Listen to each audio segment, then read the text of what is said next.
Hello students, good morning all of you. कैसे हैं सारे बच्चे? देखो, अपन लोगों ने इलेक्ट्रोस्टैटिक्स यूनिट स्टार्ट कर रखी है, जिसके अंदर अपन लोग पहली चैप्टर है जो पढ़ रहे हैं विद्युत आवेश तथा क्षेत्र। इसके बारे में अपन लोगों ने पढ़ा है। आज का जो अपना टॉपिक है बच्चों, वो है कूलाम नियम का सदिश निरूपण। लास्ट क्लास में अपन लोगों ने देखा था कि कूलाम का नियम क्या होता है। ठीक है, तो अपन ने देखा कि दो स्थिर बिंदु आवेश हैं, उनके मध्य जो आकर्षण या प्रतिकर्षण का बल लगता है उसका परिमाण कितना होता है, उसका मैग्नीट्यूड कितना होता है, ये बात अपन लोगों ने देखी थी। ठीक है, तो उसके लिए अपन लोगों ने फॉर्मूला देखा था F = K Q1 Q2 upon R²। यानी एक तरीके से अपन बोल सकते हैं कूलाम नियम से जो कूलाम बल प्राप्त होता है उसका फॉर्मूला अपन लोग देख चुके हैं। उसका मैग्नीट्यूड जो आया था बल का वो ये आया था F = K Q1 Q2 upon R²। अब देखो बच्चों, एक बात और बताता हूँ आप लोगों को। देखो, मान लो दो बिंदु आवेश हैं इस प्रकार से। एक बिंदु आवेश है Q1 जो यहाँ रखा हुआ है, एक बिंदु आवेश है Q2 जो यहाँ रखा हुआ है। ये दो बिंदु आवेश है जो इस प्रकार से किसी डिस्टेंस पर रखे हुए हैं एक दूसरे से। ठीक है, मान लो स्मॉल r डिस्टेंस पर हैं ये दोनों, राइट। अब इन दोनों के मध्य जो कूलाम बल लगता है उसका मैग्नीट्यूड अपने पास में आ गया, और उस कूलाम बल की जो दिशा होती है, उस बल की जो दिशा होती है बच्चों, वो किधर होती है ये देखते हैं। वो बच्चों इन दोनों को जो लाइन मिलाती है, इन दोनों को जो लाइन मिलाती है उस लाइन की अनुदिश होती है। उस लाइन की अनुदिश इस प्रकार से इसकी दिशा होती है किसकी? कूलाम बल की, या फिर इस बल जो लगता है दो आवेशों के मध्य आकर्षण या प्रतिकर्षण का, उसकी दिशा इस लाइन के अनुदिश होती है, जो लाइन इन दोनों आवेशों को मिलाती है, राइट। अब देखो, अगर ये दोनों समान प्रकृति के आवेश हैं तो इनके बीच में प्रतिकर्षण बल लगेगा। अब देखो, Q1 Q2 पर बल लगाएगा। Q1 समान प्रकृति के दोनों प्लस प्लस के हैं मान लो, तो Q1 Q2 पर कितना बल लगाएगा वो अपन इस फॉर्मूले से निकाल लेंगे। अब बल की दिशा किधर होगी तो वो देखते हैं। Q1 Q2 पर प्रतिकर्षण बल लगाएगा, समान प्रकृति का तो प्रतिकर्षण बल लगाएगा। अब प्रतिकर्षण बल लगाएगा तो क्या होगा, इसको ये दूर धकेलेगा ऐसे, तो मतलब इस पर बल की जो दिशा होगी बच्चों वो इस प्रकार से होगी। ठीक है, अब अगर इनके मध्य आकर्षण का बल लगता, यानी मान लो ये प्लस आवेश है और ये माइनस आवेश है, मतलब विपरीत प्रकृति के आवेश है, तो इनके मध्य आकर्षण बल लगता।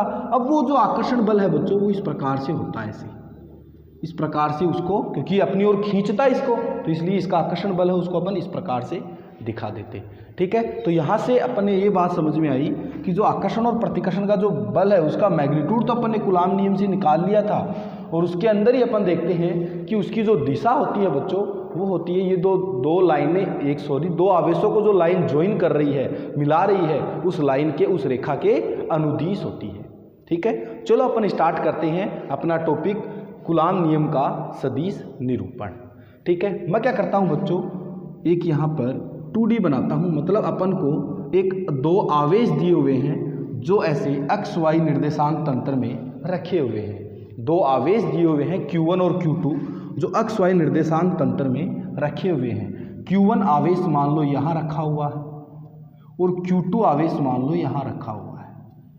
ये दोनों आवेश इस निर्देशांक तंत्र में रखे हुए हैं। ठीक है, तो अपन लिख देंगे माना Q1 तथा Q2 आवेश किसी निर्देशांक तंत्र एक्स वाई में रखे हुए हैं, जिनके स्थिति सदिश, क्या बोला गया बच्चों, जिनके स्थिति सदिश क्रमशः R1 तथा R2 है। यानी पहले वाले का जो स्थिति सदिश है वो R1 है, और दूसरे वाले का जो स्थिति सदिश है वो क्या है बच्चों, दूसरे वाले का जो स्थिति सदिश है वो R2 है। अब ये स्थिति सदिश क्या होता है, थोड़ी सी इस पे चर्चा कर लेते हैं। जैसे चाय पे चर्चा होती है वैसे अपन लोग थोड़ी सी इस पे चर्चा कर लेते हैं कि Q1 और Q2 है, उनके स्थिति सदिश R1 और R2 दिया हुआ है। इसका क्या मतलब है, तो बच्चों इससे मतलब है कि Q1 की मूल बिंदु के सापेक्ष जो स्थिति है वो बताता है स्थिति सदिश। स्थिति सदिश क्या बताता है, जैसे R1 सदिश लिखा हुआ है यहाँ पर, तो इसका क्या मतलब है, R1 यानी ये जो आवेश Q1 है इसकी मूल बिंदु से, बिंदु O से मूल बिंदु से इसकी स्थिति क्या है, इसका निर्धारण करता है। इसी प्रकार से Q2 का स्थिति सदिश R2 है, तो इसका मतलब है कि मूल बिंदु के सापेक्ष इसकी जो स्थिति है वो ये है। ठीक है, तो इन दोनों जो आवेश है इनकी मूल बिंदु के सापेक्ष या मूल बिंदु से इनकी स्थिति दर्शाने के लिए अपन लोग स्थिति सदिश काम में लेते हैं। समझ में आई बोलो बात। तो पोजीशन वेक्टर क्या काम में आएगा बच्चों, Q1 और Q2 जो चार्ज हैं उनकी पोजीशन बताने के लिए किसके रिस्पेक्ट में, ओरिजिन पॉइंट के रिस्पेक्ट में, मूल बिंदु के सापेक्ष। राइट, अब देखो, अब अपन को करना है बच्चों कि मैं लिखता हूं कि Q1 आवेश पर Q2 कितना बल लगाता है। मैं लिखता हूं Q1 आवेश पर Q2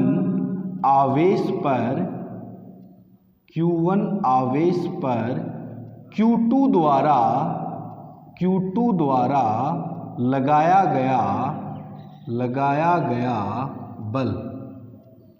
Q1 आवेश है वो Q2 पर कितना बल लगाता है ये देखना है, तो जरा ध्यान से देखना।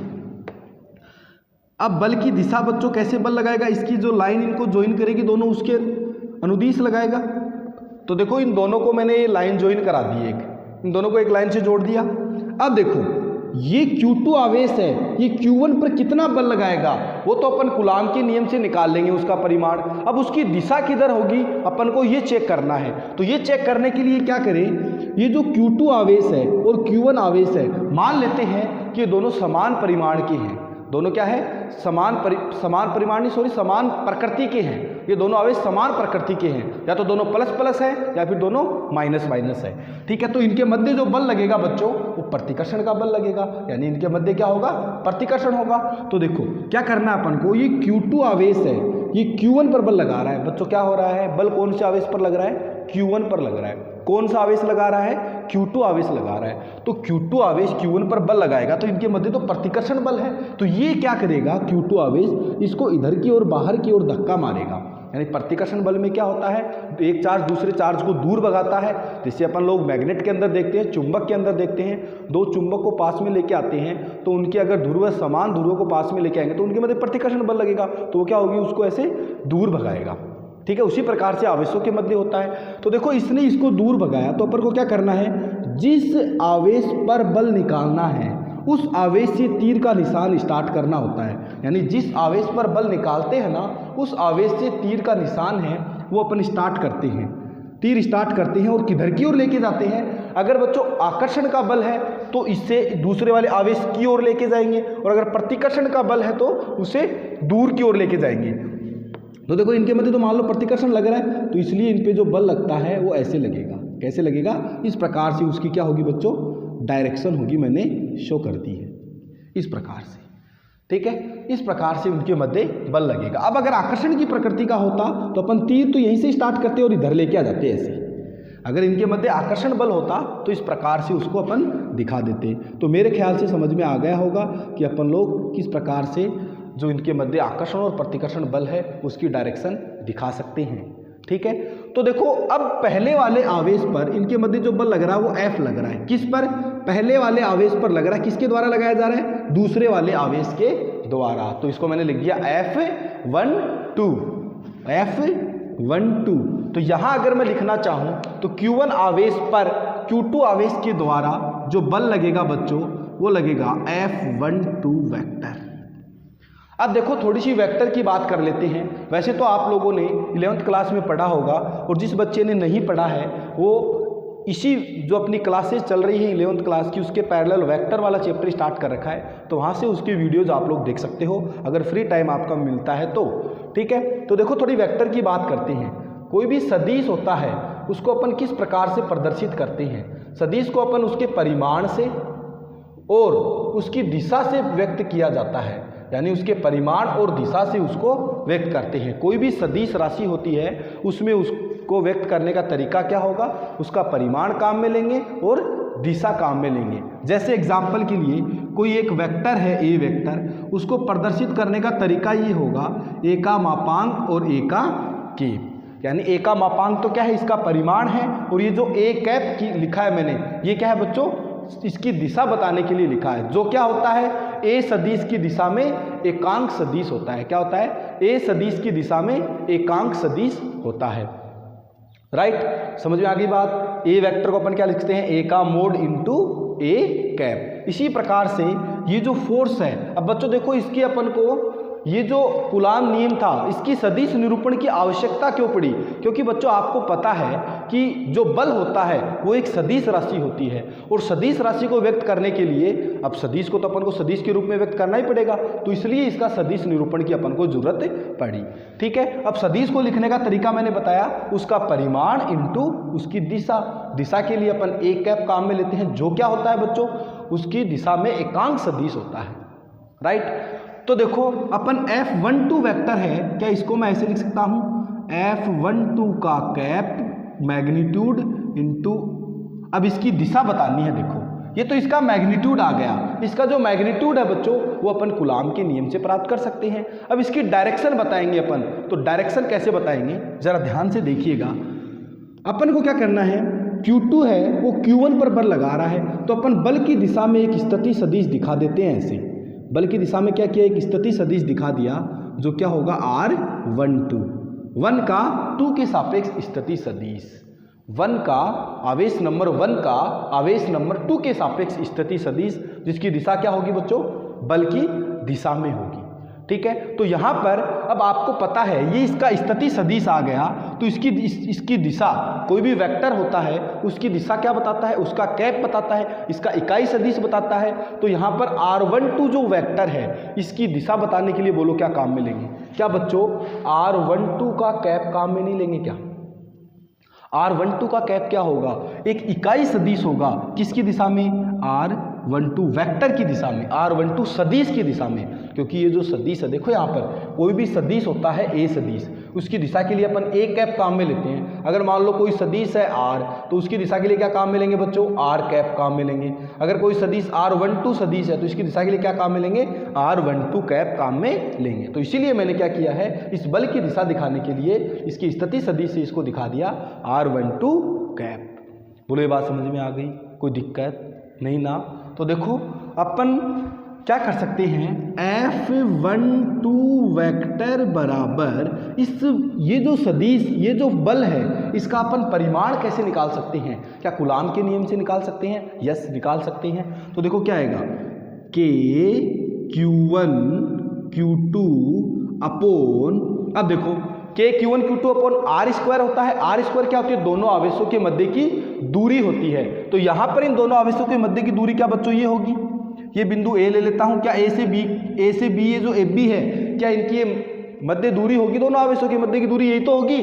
तो इनके मध्य की दूरी के लिए यहाँ पर एक वेक्टर काम में लिया है, एक स्थिति सदिश काम में लिया है। क्या लिया है, R12 वेक्टर, R12 वेक्टर। अब इस R12 सदिश का जो परिमाण होगा, क्या बच्चों इस सदिश का, ये वाला जो सदिश है इसका जो परिमाण होगा, क्या वही इसकी ये दूरी होगी। क्योंकि आपको पता है कि ये जो कोई भी सदिश अपन किसी एरो द्वारा रिप्रेजेंट करते हैं, दिखाते हैं, उसमें जो एरो की जो लेंथ होती है वो क्या होता है, उसका परिमाण होता है। वो क्या होता है बच्चों, उसका परिमाण होता है। ये बात मैंने पहले ही बता रखी है 11th क्लास में वेक्टर के टॉपिक में।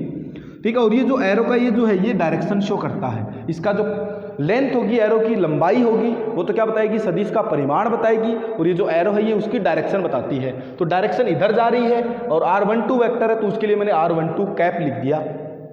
ठीक है, अब आपको इसकी ये लंबाई चाहिए, ये जो एरो है इसकी लंबाई चाहिए, तो इसकी लंबाई निकालने के लिए क्या अपन को ये जो वेक्टर दिया हुआ है इसका मैग्नीट्यूड निकाल लें, अपन इसका परिमाण निकाल लें। क्या इसका जो परिमाण होगा वो इसकी लंबाई होगी, यही तो बोला यहाँ पर। तो इसलिए इसका जो परिमाण है बच्चों वो क्या आता है, R, कोई भी वेक्टर होता है उसके परिमाण को अपन इस प्रकार से लिखते हैं, ऐसे दोनों साइड मोड़ लगा के लिखते हैं। अब R स्क्वायर होता है, क्योंकि ये सूत्र क्या होता है, अभी मैंने वीडियो की शुरुआत में भी लिखा है, K Q1 Q2 upon R square लिखा है, यानी बीच की दूरी का स्क्वायर लिखा है। तो इसलिए क्या किया, बीच की दूरी इसका मापांक हो गया और इसका भी क्या कर दिया मैंने, स्क्वायर कर दिया। बोलो बात समझ में आ गई, कोई दिक्कत थोड़ी ना है। यहाँ तक अपन लोग कर चुके हैं, और ये क्या आ जाएगा साथ में R12 का कैप। बोलो बच्चों इतनी बात समझ में आ गई, कोई दिक्कत, मेरे ख्याल से तो कोई दिक्कत नहीं होनी चाहिए। चलो अपन आगे देखते हैं, इसको आगे करते हैं, एक रिलेशन निकालते हैं। देखो आप लोगों को पता है बच्चों, देखो इधर लिखता हूँ, ए वेक्टर को अपन इस प्रकार से रिप्रेजेंट करते हैं, ए वेक्टर का मोड और ए का कैप। तो यहाँ से अगर मैं ए कैप निकालूंगा तो वो क्या आता है, ए वेक्टर का मोड इसके डिवाइड में आ जाता है, यानी ए वेक्टर अपॉन ए वेक्टर का मापांक। तो इस प्रकार से अपन लिखते हैं। तो इसी प्रकार से अगर मैं r12 का जो कैप है उसकी जगह अगर लिखना चाहूँ तो क्या लिखता हूँ बोलो, r12 का वेक्टर अपॉन r12 का मापांक। ये जो बच्चों r12 वेक्टर था इसको मैं इस प्रकार से अगर लिखूं, क्योंकि ए वेक्टर बराबर ए का मोड इंटू ए कैप होता है, तो ए कैप यहाँ से निकालूंगा तो ए का मोड डिवाइड में जाएगा, बहुत सिखाया मैंने 11th क्लास में ये, ठीक है। तो यहाँ से r12 का कैप क्या आएगा, r12 वेक्टर अपॉन r12 का मोड। तो यहाँ पर ये जो r कैप है इसकी जगह क्या मैं ये लिख सकता हूँ, तो लिखूंगा तो क्या आएगा, देखो f12 का vector equal to k q1 q2 upon r12 के मोड का स्क्वायर इंटू r12 कैप की जगह क्या लिख दूं, r12 वेक्टर अपॉन r12 का मापांक। ये लो, तो देखो मापांक का स्क्वायर ये रहा और ये मापांक और इसकी क्यूब हो जाएगी, यानी ये क्या बन जाएगा, k q1 q2 upon r12 vector के मापांक की क्यूब इंटू r12 का वेक्टर। इस प्रकार से बच्चों अपन क्या कर सकते हैं, इसको सदिश रूप में लिख सकते हैं। तो ये जो समीकरण आई है ये कूलाम बल का सदिश रूप आई है, ठीक है। अब देखो एक छोटी सी बात आप लोगों को और बताता हूँ। देखो मैं यहाँ पर त्रिभुज का नियम लगाता हूँ, किसके अंदर, ये एक देखो एक त्रिभुज बना हुआ है, इस त्रिभुज को अगर मैं यहाँ बनाऊँ तो देखना ध्यान से, इस प्रकार से ये एक त्रिभुज बना हुआ है जिसके अंदर ये O है, ये A है और ये B है। इस वाले त्रिभुज की बात कर रहा हूँ। इसके अंदर इधर की ओर डायरेक्शन में दिखा रखा है r1 वेक्टर, इधर की ओर डायरेक्शन में दिखा रखा है r2 वेक्टर और इधर की ओर डायरेक्शन में दिखा रखा है r12 वेक्टर। अब त्रिभुज का नियम क्या कहता है, आपको अगर ध्यान हो तो त्रिभुज का नियम क्या कहता है बताओ मेरे को। त्रिभुज के नियम से, त्रिभुज के नियम अपन लोगों ने पिछली क्लास में देखा था, सदिश जब पढ़ा था कि त्रिभुज के नियम में क्या है कि समान दिशा में जो जो वेक्टर हैं उनको जोड़ दो और उसको इक्वल कर दो किसके, जो अपोजिट साइड में जो वेक्टर आ रहा है। एक एक दिशा में कौन सा वेक्टर चल रहा है, देखो या मान लो अपन इस पॉइंट से चले, तो इस पॉइंट से चले, देखो एक वेक्टर ये जा रहा है इधर r2, फिर ये इधर r12 जा रहा है, तो दोनों एक सेम दिशा में जा रहे हैं। ये इन दोनों का जो योग है वो किसके बराबर होना चाहिए, जो विपरीत दिशा में आ रहा है उसके बराबर होना चाहिए। तो यानी सेम दिशा में कौन कौन सा जा रहा है, एक तो r2 सदिश जा रहा है, प्लस कौन सा जा रहा है किसकी, इसके ऐसे ही इसके साथ में जुड़ा हुआ एक r12 वेक्टर है, बराबर किसके हो जाएगा, देखो विपरीत दिशा में ये आ रहा है r1 वेक्टर, तो ये क्या है r1 वेक्टर के बराबर हो जाएगा, ठीक है। तो यहाँ से अपन लोग, यहाँ से बच्चों r12 वेक्टर को क्या लिख सकता हूँ, देखो r12 वेक्टर जो है, r2 वेक्टर इधर लेके आ गए तो क्या लिख सकता हूँ, r1 vector minus r2 vector. तो ये जो r12 वेक्टर है ये अपने पास में निकल के आ गया r1 vector minus r2 vector. देखो मैं वापस से इधर से बता देता हूँ, वापस से इधर डायग्राम बना के इसको अच्छे से। ऐसा है कि कोई भी त्रिभुज बना हुआ है, मान लो ऐसे कोई त्रिभुज बना हुआ होता है, ठीक है। इसमें ये O है, ये A है और ये B है। ये यहाँ पर जो त्रिभुज है ये वाला, ये त्रिभुज मैंने बनाया है। इसमें इधर की डायरेक्शन के लिए दे रखा है r1 वेक्टर, ये दे रखा है बच्चों r2 वेक्टर और ये दे रखा है r12 वेक्टर। इस प्रकार से अपन को ये सदिश दिया हुआ है। अब त्रिभुज के सदिशों के योग का त्रिभुज का नियम क्या कहता है कि एक बिंदु से आप चलो, एक बिंदु से चलना स्टार्ट करो और चलते चलते आप लोग इस प्रकार से जाओ कि एक सदिश का जो हेड है वो दूसरे की टेल से जुड़ा हुआ हो। मतलब देखो तीर का निशान अपन को एक रास्ते पे लेके जा रहा है, पहले इधर लेके गया फिर इधर लेके गया, लेकिन जैसे इधर आया ये तीर का निशान क्या आ गया, अपनी ओर उल्टा आ गया, ठीक है। तो जैसे जैसे अपन लोग इधर से इधर चलते गए, इन दोनों सदिशों को जोड़ दिया, जो सेम ऐसे चलते जा रहे हों एक ही डायरेक्शन में अपन को, उनको क्या करते थे अपन, ऐसे जो है उनको जोड़ दिया। उसको किसके इक्वल करना है, जो अपोजिट डायरेक्शन में जो आता है उसके इक्वल उसको करना है। ये बात मैंने बहुत अच्छे से और भी डिटेल से आप लोगों को 11th क्लास में बताई थी,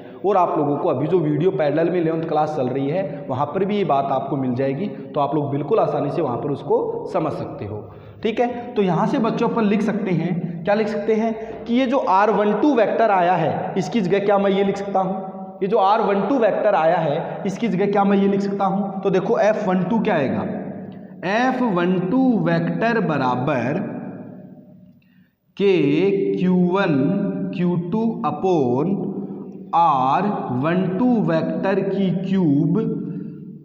अब देखो R12 वेक्टर, इसको क्या लिख सकता हूं, R1 vector minus R2 vector, तो क्या आ जाएगा ये R1 vector minus R2 vector. बोलो इतनी बात समझ में आ गई। ये बहुत ही आसान सा इसका वेक्टर रिप्रेजेंटेशन हो गया। ये क्या आ गई, इक्वेशन नंबर 1 आ गई। ठीक है, अब इसी प्रकार से अगर अपन दूसरे नंबर आवेश पर पहले के कारण जो बल निकालेंगे तो वो क्या आएगा, देखो अपन लिख सकते हैं इसी प्रकार Q2 आवेश पर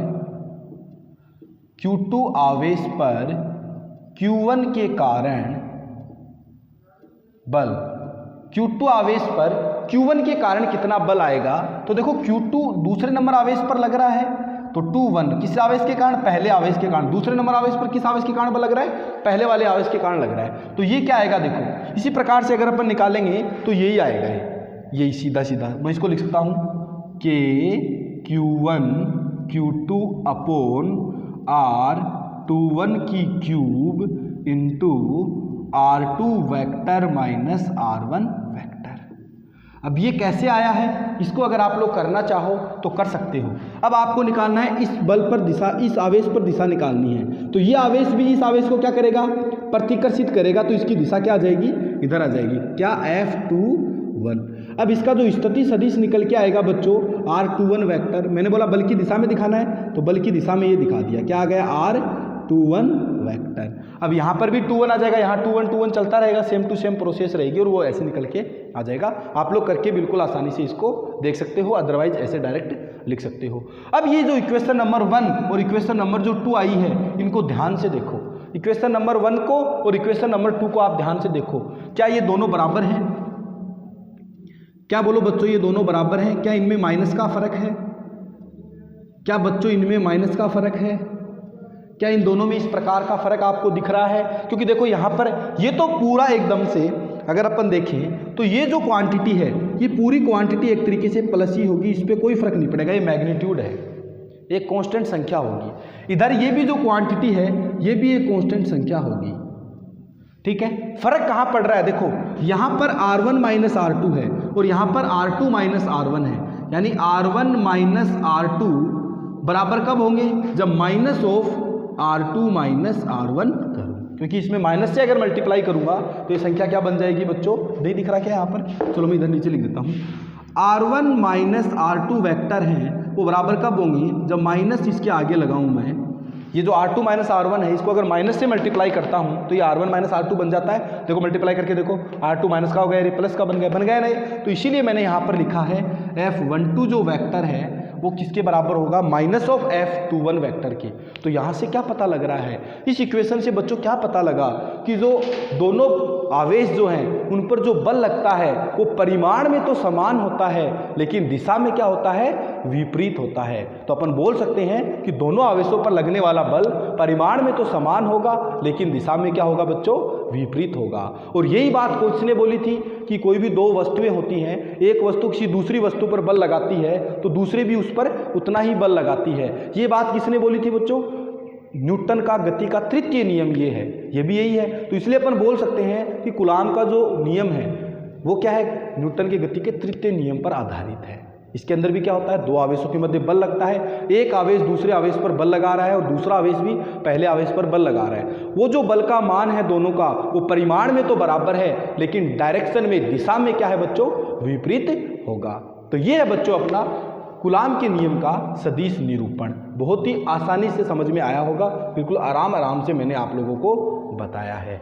ठीक है बच्चों, तो आज के लिए बच्चों बस इतना, बाकी रहेगा कल नेक्स्ट क्लास में आप लोगों को पढ़ाया जाएगा डाइलेक्ट्रिक कांस्टेंट क्या होता है, पैरावैद्युतांक क्या होता है और कूलाम नियम की जो सीमाएं हैं वो क्या है। तो क्लासेज बच्चों कंटिन्यू देखते रहें। अगर क्लासेज आप लोग मिस करोगे तो और बीच में से आप स्किप करके देखोगे क्लासेज तो आप लोगों को कुछ समझ में नहीं आएगा। ठीक है बच्चों।